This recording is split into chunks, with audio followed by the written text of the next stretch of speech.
episode of A Taste of Honey TV. We are in the historic downtown mall in Charlottesville, Virginia for a soulful Just Lyrics poetry jam. And special guest, the narrator. You're watching A Taste of Honey TV. Travel, entertainment, fashion, beauty, sports, Mike Pat, Honey Outdoors,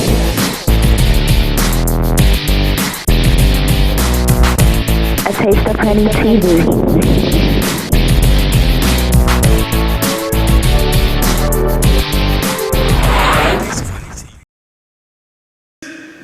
Is me, African revolutionary, spear-tipped tongue, flaming heart, burning the moon into its crescent.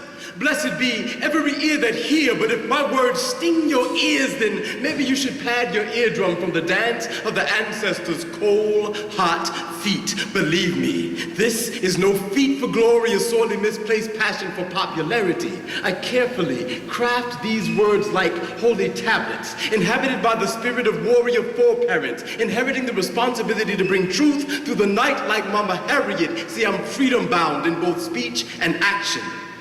Came not only to destroy the law, but to fulfill the destinies of those who fallen victim to it. It's useless to see this as anything less than divine articulation, a beautiful replication of the first utterance of creation, creating sound consciousness, reconstructing the foundations of your African thought, taught from the womb of everlasting life. To be African and free is my birthright. It is not a privilege to be snatched by demons clad in high-priced fashion knockoffs of manifest destiny.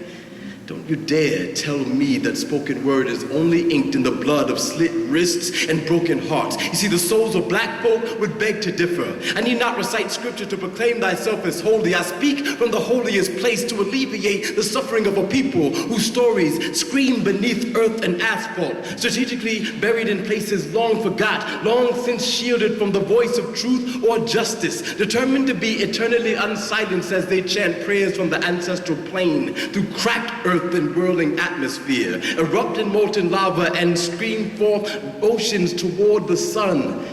And these words are fashioned in the image of their example, blindingly beautiful like the sight of God's eminence, literally breathtaking as if no woman or man could see its face and live. Live like the moment before truth strikes your conscience. You see, I know some people don't want to hear this, would much rather stay complacent, take it easy, but we have no more time to drop the world with Lil Weezy. This is the Rakim hour, and I take this more serious than just a poem. I speak not to please your mind, but feed your soul while predators seek to hold feast on your ignorance. Rip the flesh of truth from your ancestral ligaments, gnaw at the bare bones of your existence, observe them in the distance, grooming our babies to drop bombs on our homes.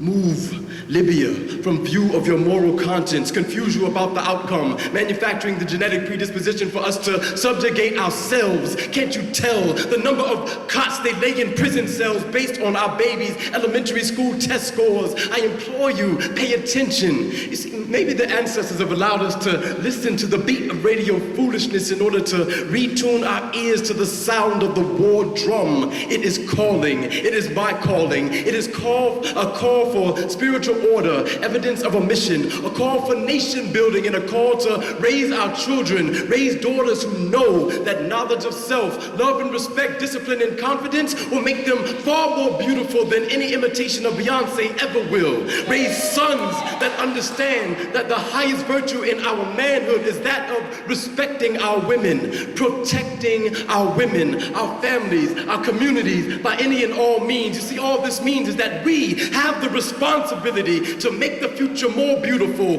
more beneficial than it was when we inherited it. The true essence of creativity, kuumba, the reason we're able to write these poems in the first place. Never ego-tripping, ego-driven. Sankofa back to the beginning when I said that this is me.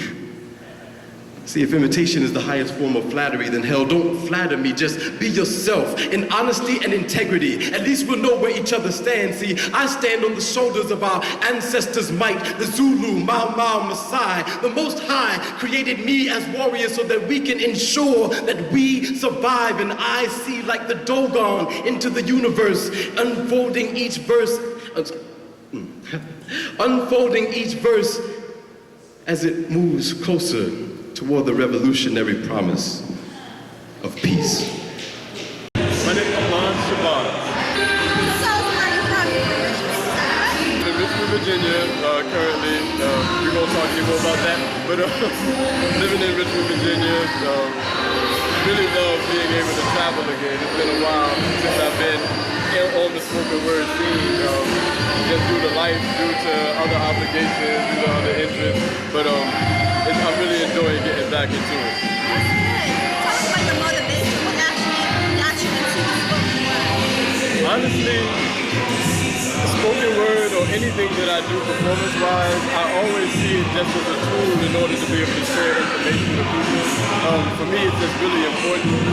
I enjoy writing poetry. I enjoy spoken word in general, so it just creates an artistic bridge to be able to reach out to audiences that I wouldn't reach in normal conversations. It's like, I like the way how you delivered it. Like it's like a... To try to. Yeah, no, it was really nice. It wasn't a sermon like someone pointing the finger at you like slowly, but it was like a move, like you were able to like move with your words. I really like it. It was very nice to put together. The delivery of it is nice. Right? Like a book, you have a book? I have absolutely, actually I've not written a poetry book.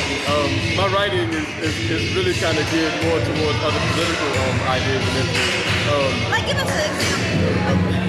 So, just like tickle our ears a little bit. One of the things that I'm actually working on, I've just finished a curriculum for racial justice discussion series, particularly geared to people of African descent. I do a lot of, like I said, community organizing work in general, and in Richmond, it's either race-related or some other critical social justice issues. I think that it's really important to kind of spark dialogue on such topics, and so when I looked at the reality of some of the organizations that are involved in that kind of work, it's always at a level that I feel that we need to find what the next steps are, and so what I've attempted to do was create a discussion series to get to those next steps. That's an example of some of the things. Yeah, that was a mouthful. It sounds like you said very good. Yeah, I do. I do. So any future projects you have coming up? Honestly, not directly related to poetry. I'm really kind of trying to figure out what I want to do, honestly, with spoken word, as well as when I say theater, because I look at it all as the same.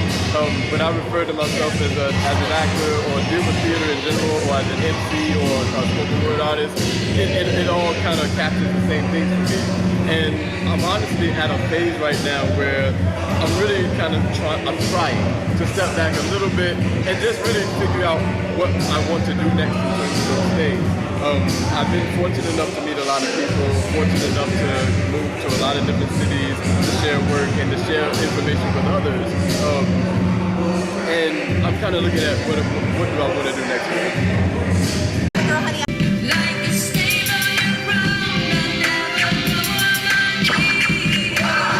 Never, juice getting more cheddar. Riding in the big shots, who do it better? I enter the studio and turn up the levels. I'm in the candy coop, juice burn up the pedals. I got a show next week, I'm looking at 11. The main floor shows more shows.